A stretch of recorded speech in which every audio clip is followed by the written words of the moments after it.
The user-centered design process, short UCD, puts the user in the center of ICT product development.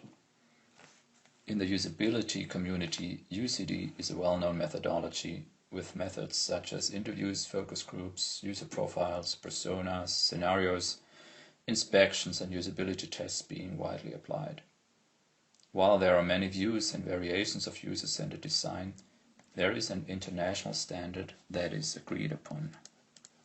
ISO 9241 Part 210 was released in the year 2010 and is titled Human-Centered Design for Interactive Systems.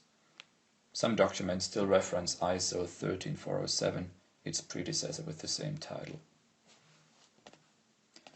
UCD is an iterative process consisting of 4 main steps that are repeated until the requirements on the designed product are met.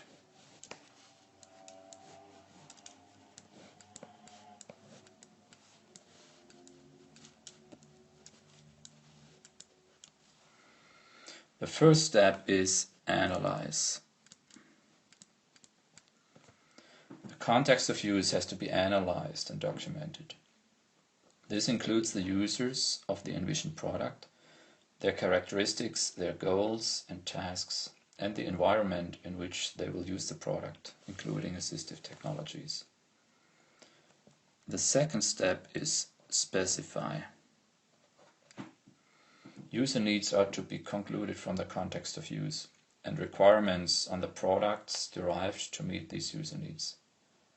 Here, standards and guidelines can be helpful to benefit from the experience of other design experts rather than reinventing the wheel.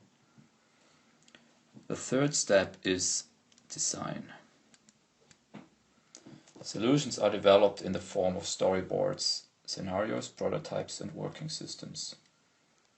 Solutions will become increasingly concrete and tangible from iteration to iteration over the course of a project, eventually resulting in the final product.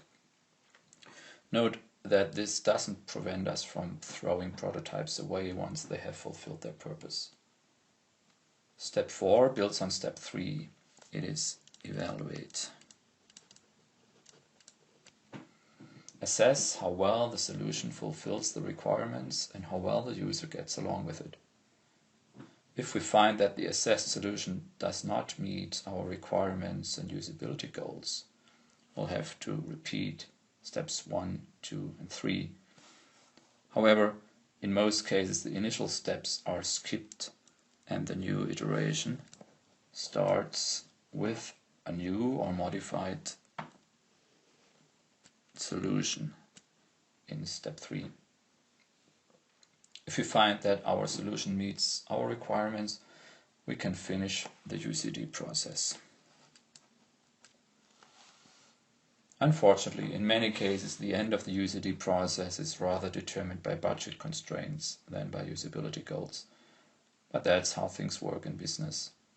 It is still better to conduct a shortcut UCD than no UCD at all. In this unit, we will see how to incorporate accessible design in the UCD process in order to yield an accessible product at the end.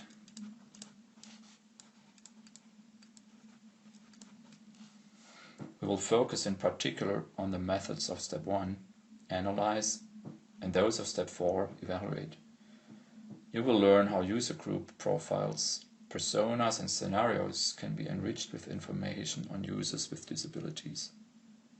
You will also learn how to involve persons with disabilities in evaluating prototypes or products through usability testing.